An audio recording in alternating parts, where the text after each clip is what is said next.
이제 우울증과 불안장애 두 개입니다. 우리가 사실 제일 많이 경험하는 진단군이라고 할 수 있겠죠. 우울증에 대한 그 얘기와 조울증에 대한 얘기를 이제 이 제 7장에서 같이 담고 있기 때문에 제목은 기분장애라고, 정동장애라고 흔히 부르는데 기분은 뭐고 정동은 뭐냐라는 이 단어의 차이를 위해서 제가 165쪽에 내용을 간단하게 썼습니다. 보통 우리가 가장 기본적으로 부르는 단위는 감정입니다. 이모션인데 그 감정은 이제 특정 기간 동안, 뭐 일주일이면 일주일, 한 달이면 한 달, 이렇게 특정 기간 동안에 어떤 감정이 제일 많은가를 부를 때는 기분이라는 단어로 무드라고 부릅니다. 그리고 정동이라는 단어는 관찰되는 감정입니다. 그러니까 누가 봐서 저 사람 기분 좋다 아니다 이렇게 보는, 그런 보여지는 감정을 말하죠. 그래서 감정과 기분과 정동이라는 용어가 그렇게 구분될 수 있다라는 것들을 참고하시고요.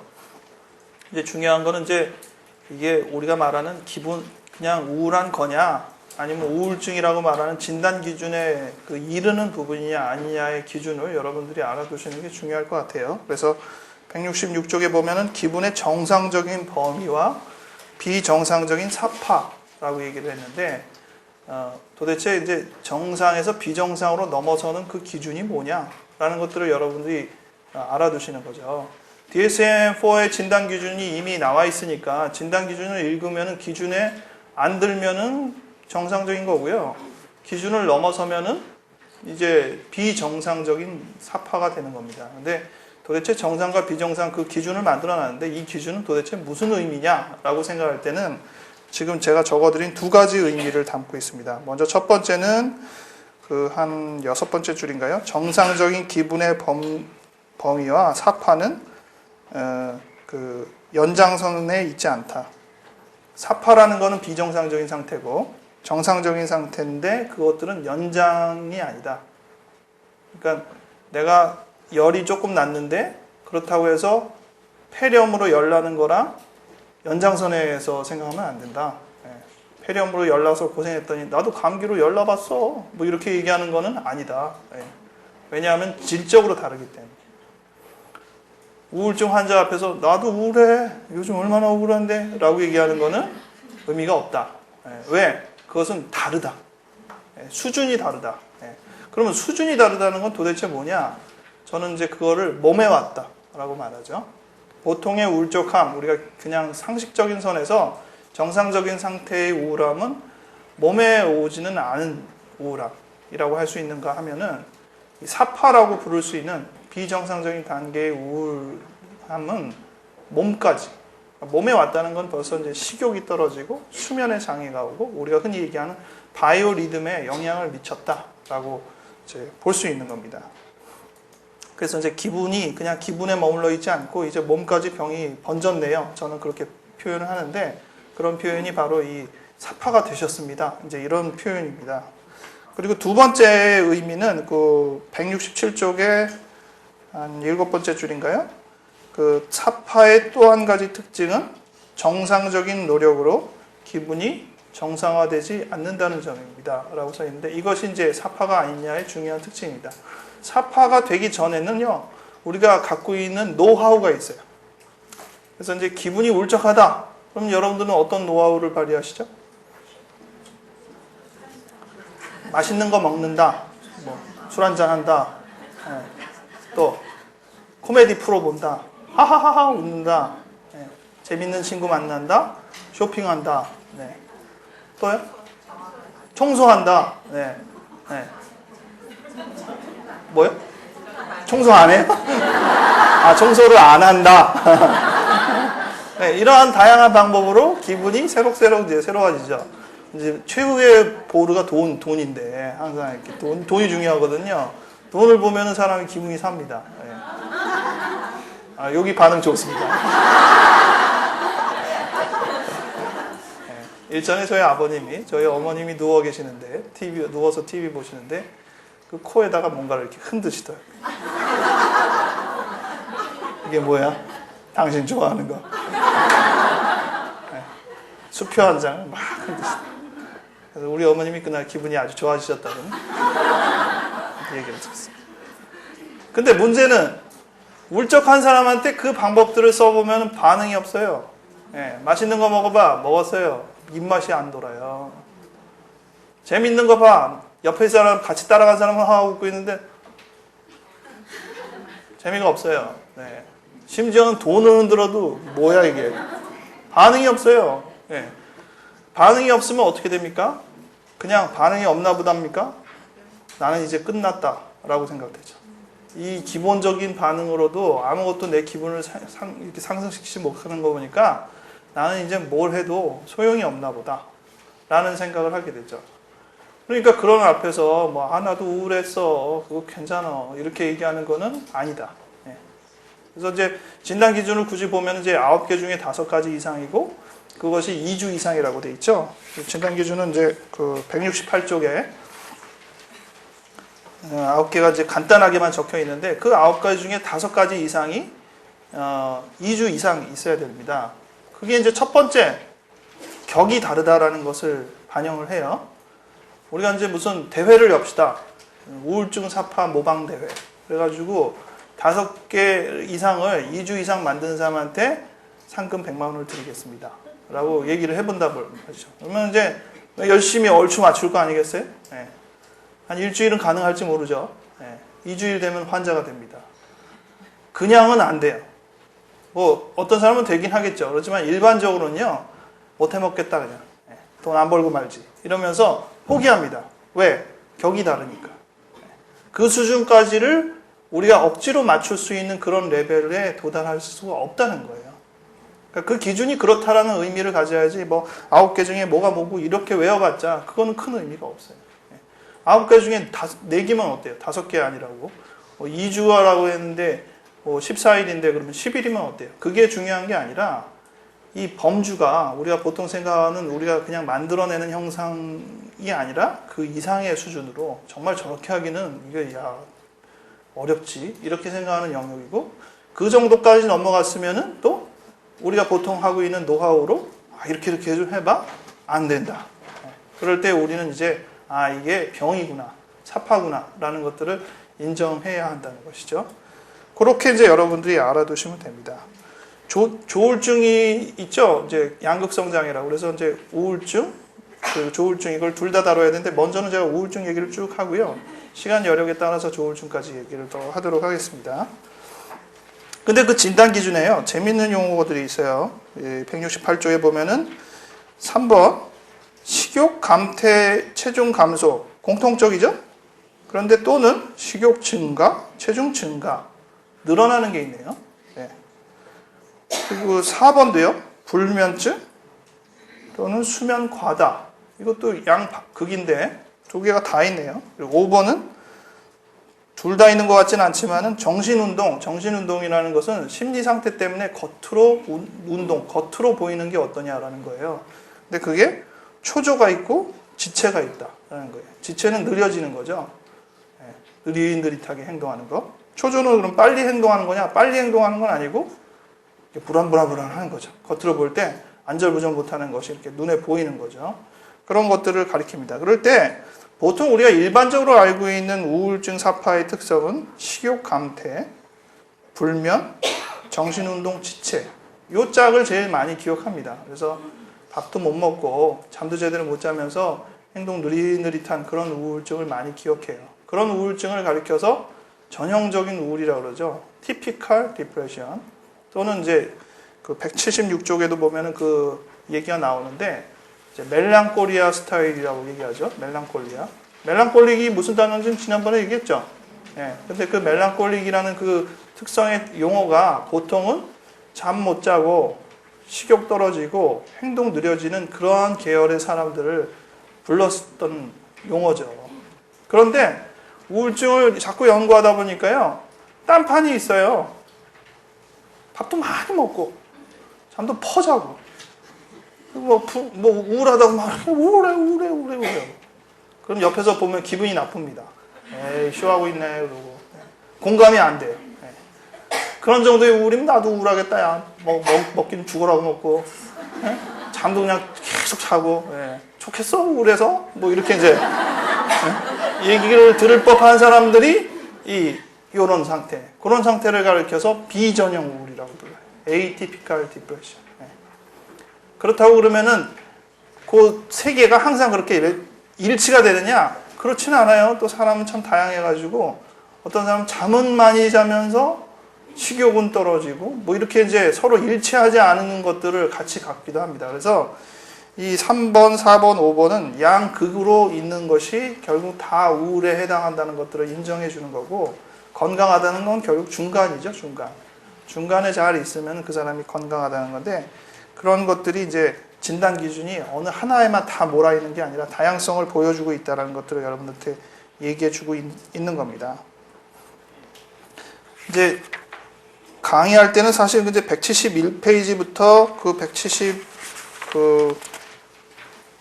174쪽에 있는까지 그 진단을 어떻게 매기느냐 이런 거에 대해서 설명을 많이 하는 편이에요. 그리고 이제 진단을 직접 내릴 때는 이게 좀 필요하긴 한데요. 뭐 한번 보시면 돼요. 이거 너무 이렇게 세밀하게 제가 얘기를 안 하고 그냥 쓱 넘어갈 테니까 나중에 궁금한 대로 여러분들이 보시면 됩니다. 171쪽에 A는 그게 진단이 들어가나요? 기준에서 사파 기준을 넘지 않았죠, 다. 그러니까 병이 아니죠. 우리입니다, 우리. 네. B는요? 넘으려고 꽤나 애쓰는군요. 근데 못 넘네요. 네. 우리가 이제 아까처럼 대회를 열어서 뭔가 좀 해보려고는 치는데 거기까지는 아직 도달하지 못하는 사람들, 그런 사람들, 뭐 부부싸움도 하고 뭐 하면서 하고, 예, 이럴 때가 이제 B에 해당되는 거. 이것도 우리죠. C는 어때요, C? 지금 상태에서 볼 때는 건강해 보이는데 사실 과거를 들여다보니까 우울 사파가 이미 넘었었어요.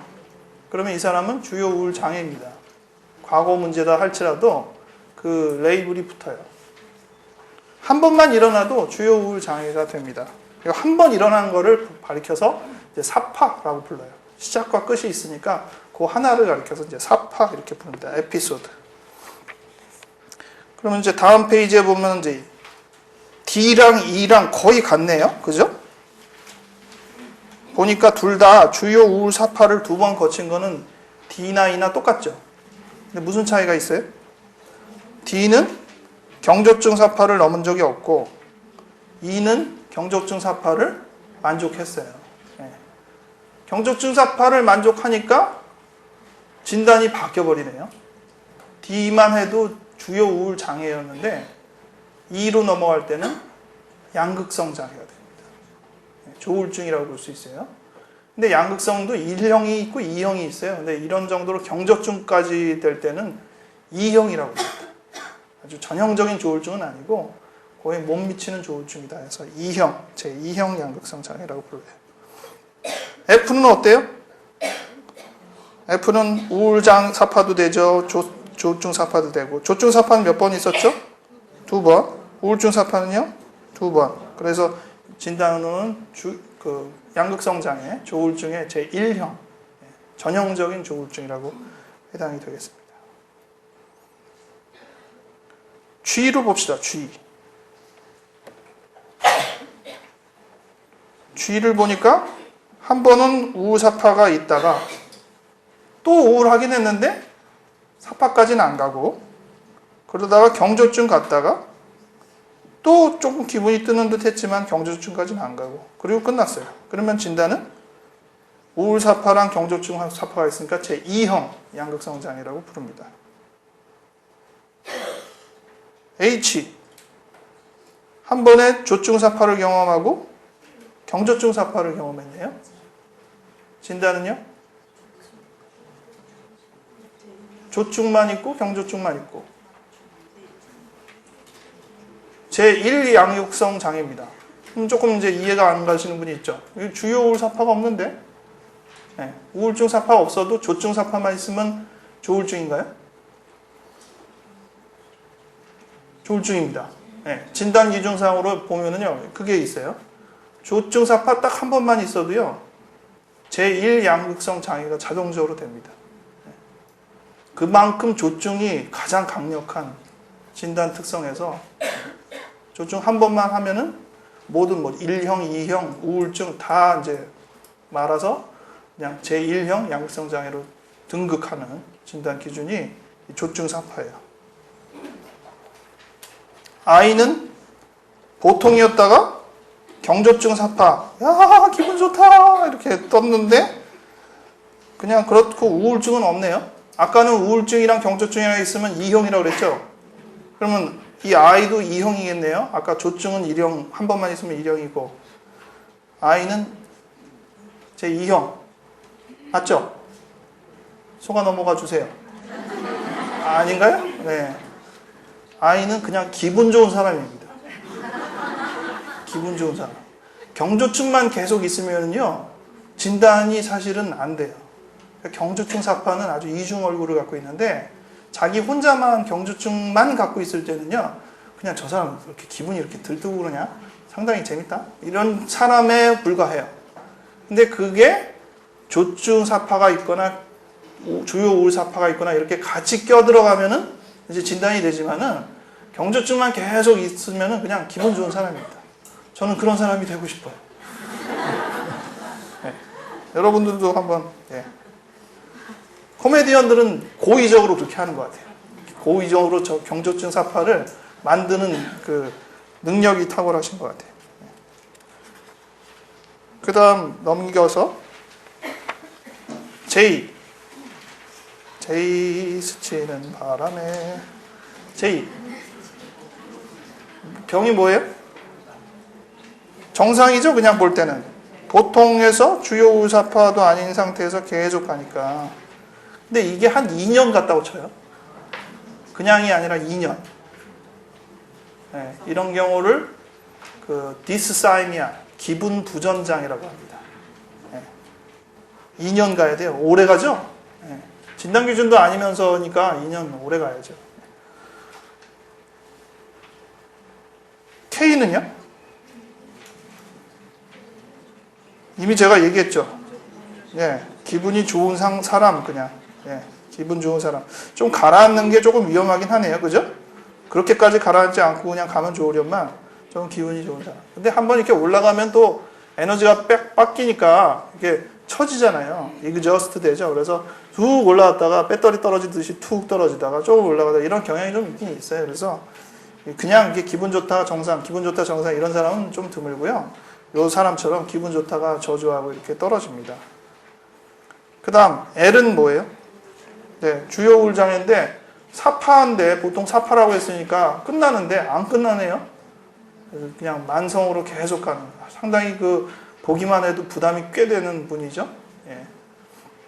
만성 주요 우울 장애 만나면 치료하기가 상당히 쉽지가 않아요. 그래서 저로서도 굉장히 난감해하게 여기는 그런 진단 기준이 됩니다. 그래서 진단이 그렇게 내리는 것이다. 여러분들이 참고하시면 좋겠어요. 그럼 진단은 이제 됐죠? 여러분들이 나름대로 이제 똑같이 진단은 안 하더라도 그런 기준에서 누군가가 이렇게 우울하다 할 때 여러분들이 어떤 조언을 할 수 있느냐? 그게 보통의 우울이 있고 병적인 우울이 있어. 어느 정도 수준일까? 이렇게 해서 좀 몇 가지 좀 맞춰보고 기준을 정확하게 모르면은 혹시 몸에까지 뭐 식욕이나 수면까지 이상해? 이렇게까지 물어보고 그리고 보통 그냥 노력하는데 잘 회복이 안 돼? 그래서 두 가지만 어느 정도 하면은 그거는 자칫하면은 우울증일 수 있겠다. 한번 가봐라. 이렇게 얘기할 수 있어야 되는 거예요. 그리고 우울 사파를 만족할 정도로 그냥 우리가 우울감이 아니라 진단에 만족하는 우울 사파 내지 우울증이면은 거의 10중 8구 약물 치료를 해야 됩니다. 그게 이제 여러분들이 꼭 기억해야 될 부분이에요. 약물 치료를 안 하고는 어떻게 안 되나요? 방법이 있긴 있어요. 근데 그게 다 통하지는 않아요. 그러니까 일단 약물 치료가 중요하다는 걸 여러분들이 알아둬야 됩니다. 그래도 좋은 희소식이 있죠. 대개의 사파는 끝납니다. 시작이 있으면 끝이 있어요. 치료를 안 해도요, 사파가 끝나요. 주요 우울 사파에 이렇게 딱 들어갔잖아요. 쫙 우울해요. 2주가 벌써 넘었어요. 야, 이건 이제 보통으로 회복이 안 되는구나. 안 된다고 그랬잖아요. 여러 노력을 해도 올라가지 않아요. 근데 노력을 해도 안 올라가지만 노력을 안 해도 올라갑니다. 언젠가는. 언제 올라가죠? 되게 통계적으로 보면 한 3에서 6개월을 넘어서서 올라갑니다. 올라가요. 올라가고 나면 어떻게 돼 있죠? 주변이 풍비박산이 나겠습니다. 나는 살았는데 주변이 다 죽어 있어. 설거지 한 일주일만 밀려보세요. 주변이 어떻게 되나. 그러니까 이제 주부가 우울증에 빠졌다가 본인은 일어섰는데 주변은 완전히 다 망해져 있죠. 그러니까 주요 우울사파를 계속 경험하면서 그 자연적으로 회복될 때까지 기다리는 거는 너무 무리가 많은 거예요.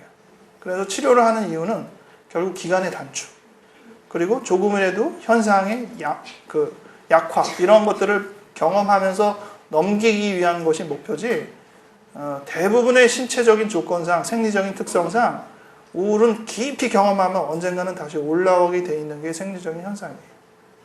그래서 그거를 이제 우리가 두 가지를 희망적인 메시지로 둘 다 주죠. 우울증은 치료를 안 해도 좋아질 수 있는 병이야. 다시 말하면 네 안에 우울증을 극복할 수 있는 힘이 있어. 라는 얘기 먼저 해주시고, 그런데 그 힘만 믿고 그냥 기다리기엔 너무 길대. 그러니까 좀 치료를 받아라. 어떤 사람은 우울증 치료하라 그러면요, 내가 스스로 좋아져야지 무슨 소리냐고 하면서 치료를 안 받아요.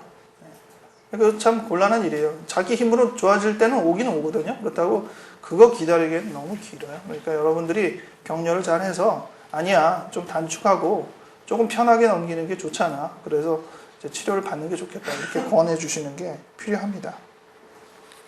우울증은 왜 생기느냐? 이제 179쪽에 보면은 생물학적인 원인이 있는데, 생물학적인 원인이 있기 때문에 약물 치료를 하죠. 세로토닌, 노에피네프린이라는 그 물질이 우리 뇌에서 별로 없어요.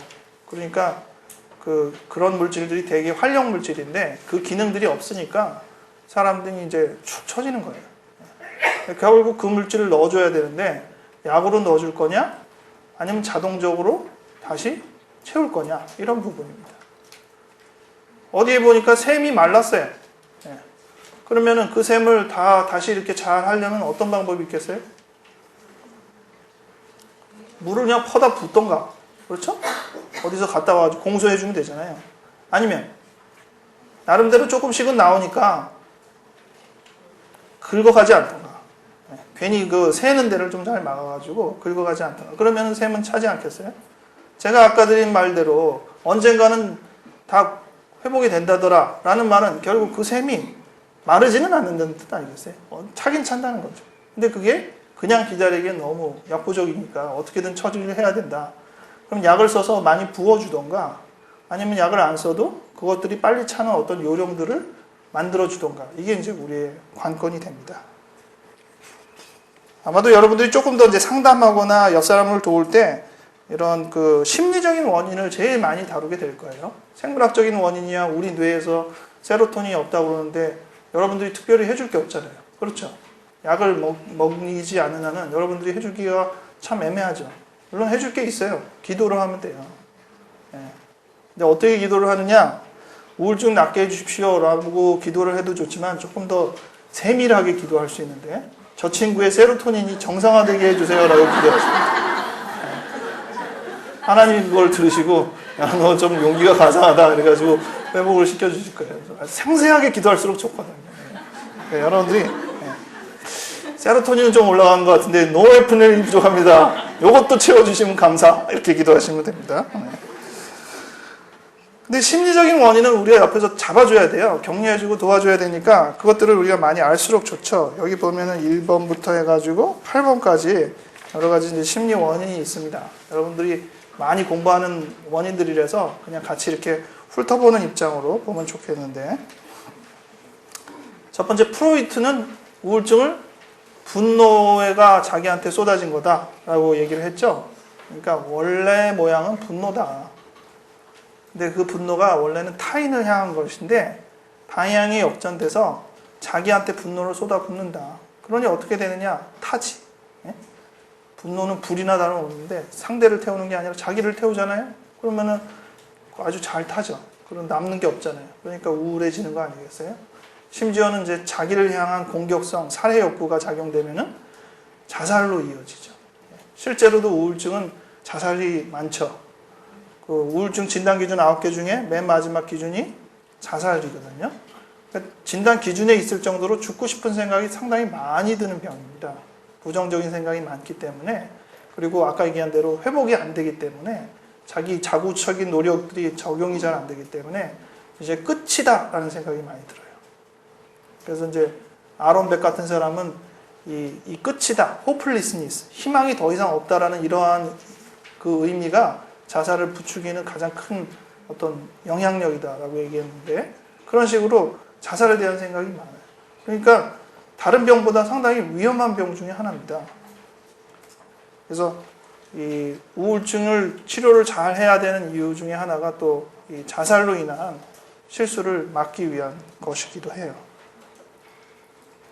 두 번째 진단 기준은 클라인인데, 프로이트와 클라인이 갖고 있는 그 이야기를 이렇게 보면은 분노라는 측면에서는 가까이 맞아요.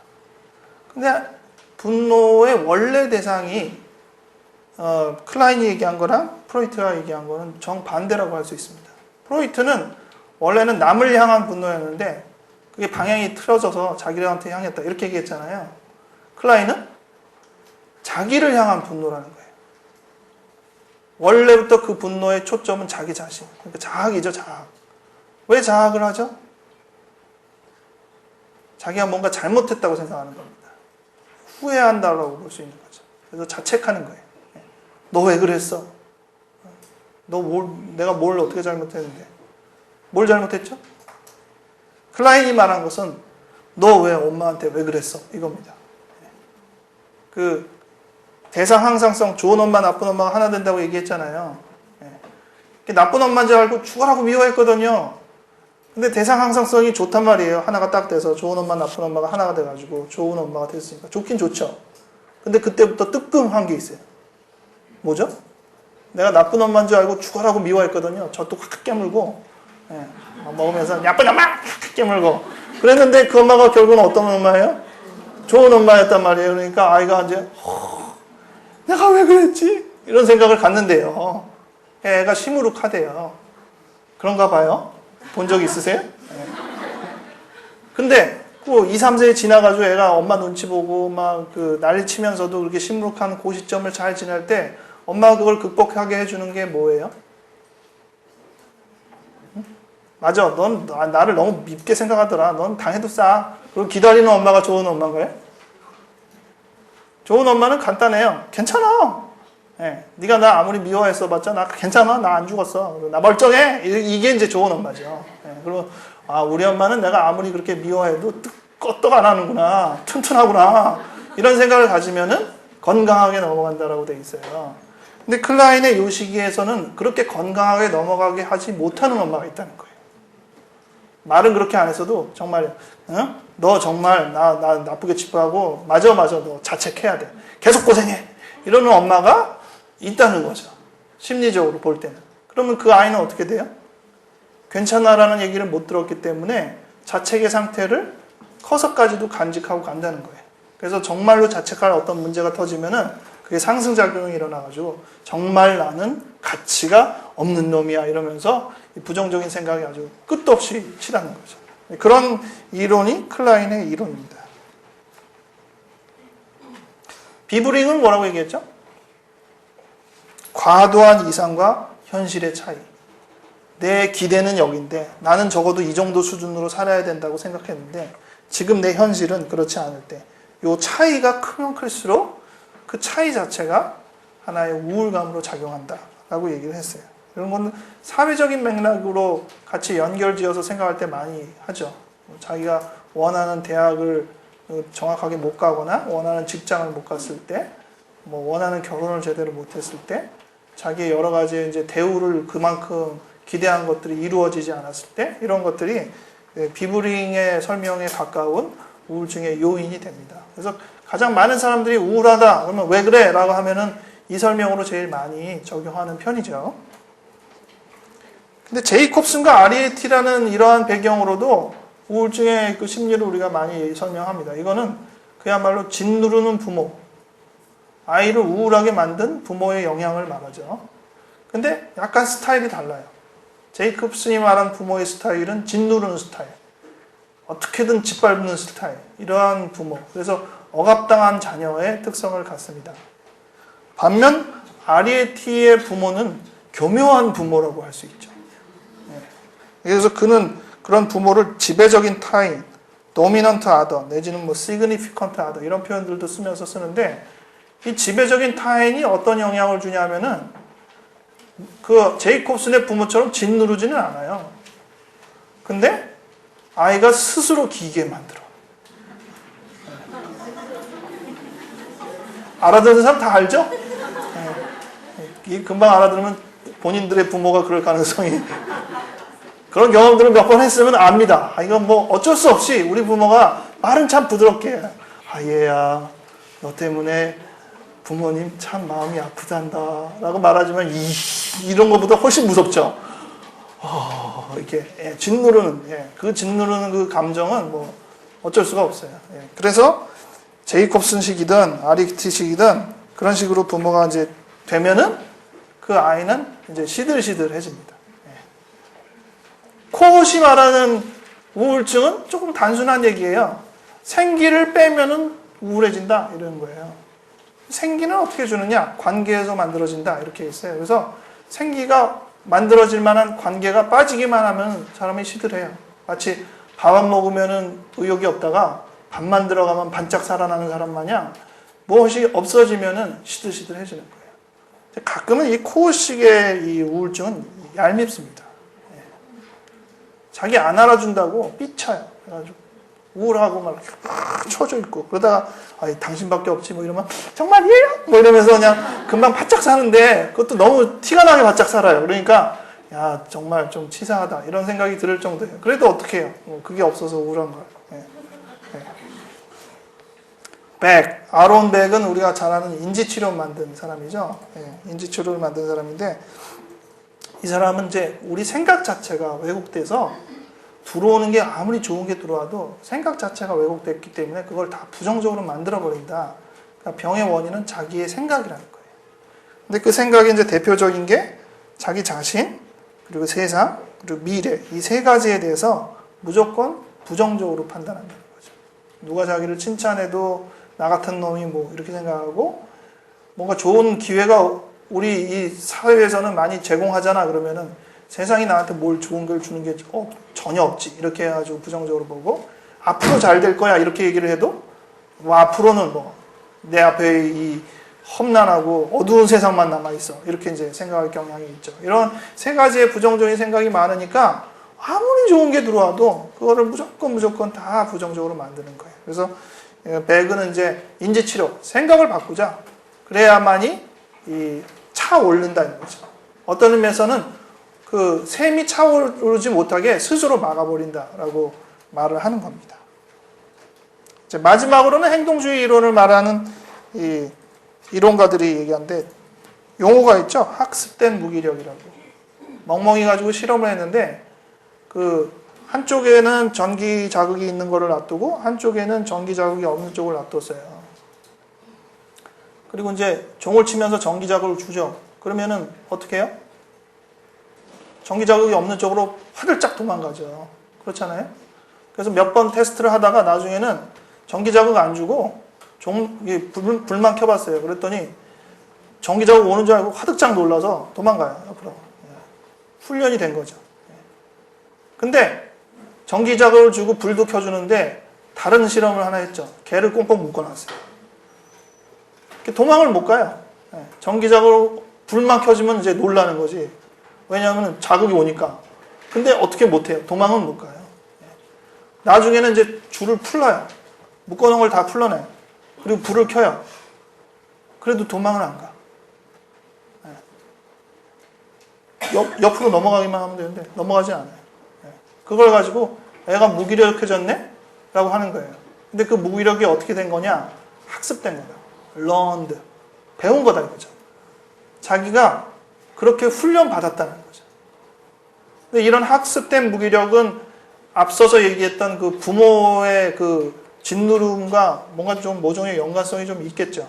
그래서 의욕 자체를 이렇게 말살시키는 계속적인 환경에 오랫동안 노출되어 있으면은 결국은 살아나지 못한다라는 것들을 보여주는 그런 배경들입니다. 그래서 이러한 이론들을 여러분들이 왜 알아야 되느냐? 하나만 하면 안 돼요? 이런 생각이 들 수는 있는데 물론 하나만 알아도 될 수는 있어요. 근데 사람들이 다양하니까 어떤 사람이 맞고 우울하다고 얘기하고 진단 기준에도 맞는데 과연 왜 우울할까라고 설명할 때 좀 이런 다양한 이론들을 알고 있으면은 이 사람은 이쪽 이론에 가깝게 우울증이 생겼나 보다라고 그 사람에게 가까운 쪽으로 맞춰줄 수 있어요. 그러면은 훨씬 더 자기 자신을 이해하게 되고, 아, 그러면 어떻게 해나가면 좋을까? 이제 이런 생각을 하게 되거든요. 그게 어떤 의미에서 정말로 맞나 틀리나 이렇게 의구심이 들기도 해요. 근데 사람들은 자기의 병을 설명을 받고 싶어요. 아, 내가 그래서 우울했구나. 아, 그러니까 그냥 그렇게 해서 쉽게 극복이 안 되고 벗어나지 못하구나. 이런 것들을 설명을 받기를 원해요. 그래서 이렇게 됐기 때문에 그런 겁니다 하면은 그게 많은 위안을 줘요. 가끔은 거짓말인데도 불구하고 위안이 돼요. 아, 그래서 제가 그렇군요. 라고 이렇게 위안이 돼요. 그러니까 그런 면에서 볼 때는 사람은 참 이해받고 싶어 하는 존재다라는 것을 알 수 있죠. 그래서 이런 설명이 필요하다고 봅니다. 아까 치료할 때 제가 이제 약물 치료를 꼭 필요로 한다고 했는데 그게 184쪽에 적혀 있어요. 세 번째 줄에 치료 안 해도 낫는다는데 약물 치료를 꼭 해야 된다느니 앞뒤가 안 맞지 않느냐. 그런데 거기에서 이제 세 줄 내려가면 스스로 좋아질 때까지 기다리기에는 부차적인 문제가 워낙 많기 때문에 치료를 꼭 해야 된다. 그리고 맨 마지막에는 자살 충동이 있기 때문에 치료 안 하고 두는 것들은 위험하다. 그래서 약물 치료가 필요하다라는 설명을 했습니다. 근데 약물 치료에서 기억해야 될 것은 대개 항우울제는 바로 효과가 안 나타나요. 녹음한 2주 후에나 본격적인 효과가 나타납니다. 이유는 제가 간단히 써놨으니까요. 약을 먹을 때도 안 좋아졌다라고 실망하지 않게 해주는 거. 아직은 기다려야 되는 시점이다라고 이렇게 잘 알려주는 것들이 필요하겠습니다. 제일 중요한 거 186쪽에 중간에 있는데요. 그러므로 약으로든 심리치료든 생활의 규칙성을 되돌아오게 하는 것이 급선무인 셈입니다. 만약 상담으로 생활의 규칙성을 마련하지 못한다면 약물 치료를 병행해야 할 것입니다. 우울증 치료를 어떻게 해야 되느냐? 가장 중요한 것은 이거다라고 저는 얘기 드리는데 생활의 규칙성을 맞추는 것이 샘을 채우는 가장 효율적인 방법입니다. 아까처럼 대신 물을 부어주는 약물 치료적인 방식이 아니라는 우리가 자기가 스스로 차오르는 그 샘을 계속 잘 받아줘야 되는데 그거를 그렇게 하기 위해서는 일단 스트레스를 잘 차단해야겠죠. 샘을 마르게 하는 스트레스를 잘 차단하고 그 다음에 샘은 얼마나 빨리 차오르느냐. 규칙적인 사람이 제일 빨리 찹니다. 레귤라리티. 생활의 규칙을 갖고 있는 사람이 샘이 가장 빨리 찹니다. 약도 그래서 써요. 약을 왜 쓰느냐라고 얘기하면은 뭐 세로토닌 올린다, 노에피네프린 올린다라고 하는데 사실 약 먹는 사람한테 물어보세요. 세로토닌이 얼마나 올랐어요? 아나요? 모르죠 뭐. 근데 약 먹는데 왜 좋아져요? 그러면 얘기해요. 왜 좋아진다고 얘기하고 제가 물어보면은 대개 이제 두세 가지를 얘기하는데 제일 첫 번째는 잘 잤다. 이게 첫 번째고요. 두 번째는 잡생각이 줄었다. 이런 얘기를 제일 많이 하거든요. 근데 그게 이 생활의 규칙성을 만들어줬다라는 것과 일치해요. 그래서 생활의 규칙성을 어떻게든 만들면은 약을 주는 거랑 같습니다. 근데 생활의 규칙성을 어떻게든 만들려고 했는데도 안 된다. 그럼 약을 써야죠. 그래서 여러분들이 한번 노력을 해보세요. 내가 어느 위치에서 도저히 약도 못 구하는 위치인데 우울증 생겼고 어떻게 하면 좋으랴 할 때는 뭘 해야 되죠? 어떻게든 생활의 규칙성을 만드는 데 핵심을 두는 거예요. 어떻게든 자는 노하우를 발휘해서 자게 하고 제때 식사하게 하고 생활 유지를 하게 되고 그러면 이제 우리가 가끔 이제 생각되는 게 있죠. 초등학생들은 그 방학 되면 생활계획표 짜가지고 생활하는데 그러면 생활계획표 짜면 되겠네요. 그렇죠. 생활계획표를 짜면은 생활의 규칙성을 만들 수 있잖아요. 그러면은 물어봅시다. 여러분들은 이제 그렇게 우울하진 않지만은 조금이라도 더 활력을 차기 위해서 생활의 규칙성을 만들려고 계획표 짜서 생활해 보세요. 기분이 어떠실까? 울적해지죠? 네? 그렇잖아요. 틀에 맞춰서 살려고 그러면은요, 좀이 쑤시어가면서, 예? 밥도 딱 시간 맞춰서 먹으라고 그러면 불편해하고, 예? 예? 주말에는 좀 퍼자야 되는데, 뭐, 제때 일어나라고 그러면 괴롭고, 예? 규칙성을 맞추는 것들을 보통 사람한테 시키면은 반대 현상이 일어납니다. 근데요, 그렇다고 해서 내가 해보니까 규칙성은 오히려 힘들던데, 우울증 환자한테는 안 그래요. 아까 얘기한 대로 내가 하는 노하우는 나를 세우기는 하지만 우울증 환자 못 세우듯이 내가 갖는 규칙성은 나한테는 힘들지만은 우울증 환자한테는 훨씬 더 이득입니다. 그러니까 여러분들이 생활의 규칙성을 만들어주는 게 얼마나 중요한가라는 것들을 명심하세요. 그래서 그걸 약으로 만들든 생활로 만들든 어떻게든 그 사람이 그거를 만들어내게 도와주는 게 여러분들이 해줘야 되는 일이에요. 그러면은 샘이 차오르는 거예요.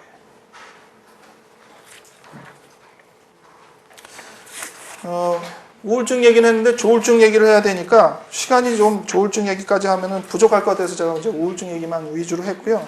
조울증 얘기 몇 가지만 하고 다음 강의로 넘어갈게요. 우울증 진단 기준은 거기 168쪽에 진단 기준이 있습니다. 마찬가지의 사파 원리예요. 사파는 함부로 만들어낼 수가 없고 그냥 기분이 들뜬다고 해서 이 수준을 만들어낼 수가 없고 또 우리가 기분 가라앉히라고 하는 여러 가지 방법들로 기분이 내려가지가 않습니다. 그런 기준이 거기에 적혀 있다. 근데 경조증과 조증은 기준이 다르냐? 기준은 같아요. 근데 차이가 뭐냐? 시기의 차기. 그러니까 조증은 일단 일주일이 넘어야 되는데 경조증은 일주일이 넘지 않고 그리고 조증은 그것 때문에 사회 직업적인 문제를 일으키는데요. 경조증은 그것 때문에 문제를 일으키지는 않아요. 그러니까 우울증이나 조증이 없이 그냥 경조증만 있을 때는 문제는 없는 거예요. 무리를 일으킨 게 없으니까. 그러니까 저 사람은 그냥 기분 좋다 이렇게만 끝나게 되는 거죠. 하지만 조증 상태는 문제가 생겨요. 우리 기분장애 뒤에 보면은 그 문제가 생기는 대표적인 예의 한 사례가 적혀 있습니다. 한번 읽어보시면은 야 정말 저렇게 생활하다가는 큰일 나겠다 싶은 어떤 사례가 하나 있어요. 그렇게 생활하는 것이 조증 사례다라고 여러분들이 알아두시면 됩니다. 그러면은 그런 조증 상태가 일어났다. 어떻게 치료를 해야 되느냐? 188쪽.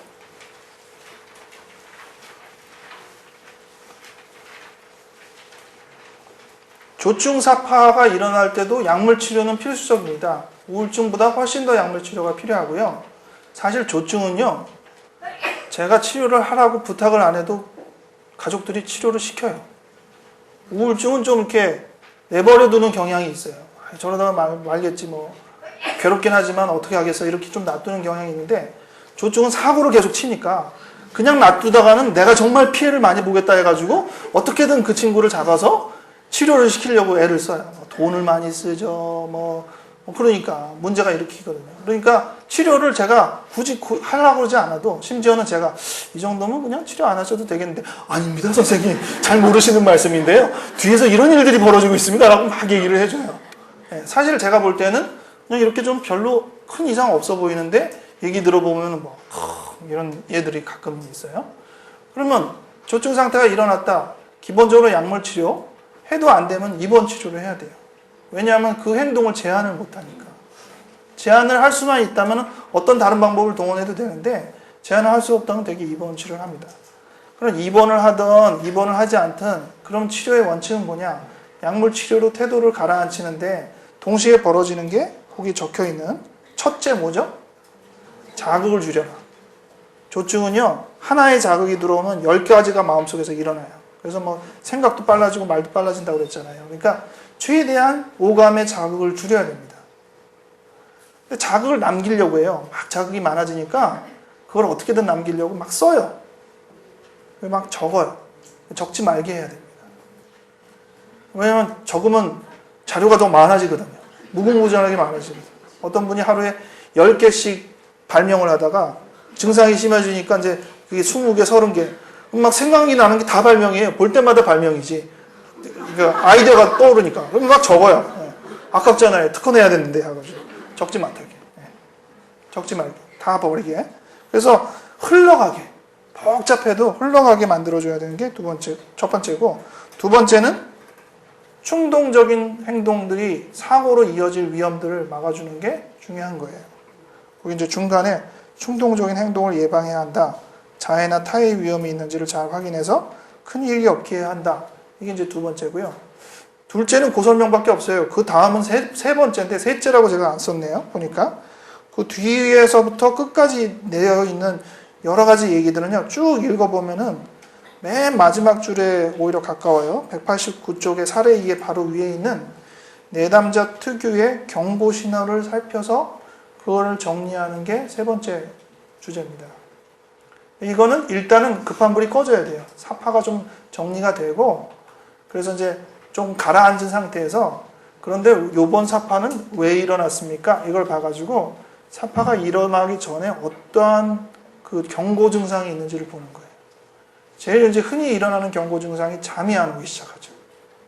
뭔가 그런 현상이 있은 다음에 발병을 하기 때문에 그런 경고 증상이 있으면은 조심하고 병원에 더 잘 보고 상황들을 다스릴 수 있도록 뭔가 대처 방안들을 빨리빨리 강구하는 것, 그런 것들이 중요한데, 그거는 대개는 이제 일단은 사파가 좀 정리된 다음에 앞으로를 위해서 준비해야 되는 과정입니다.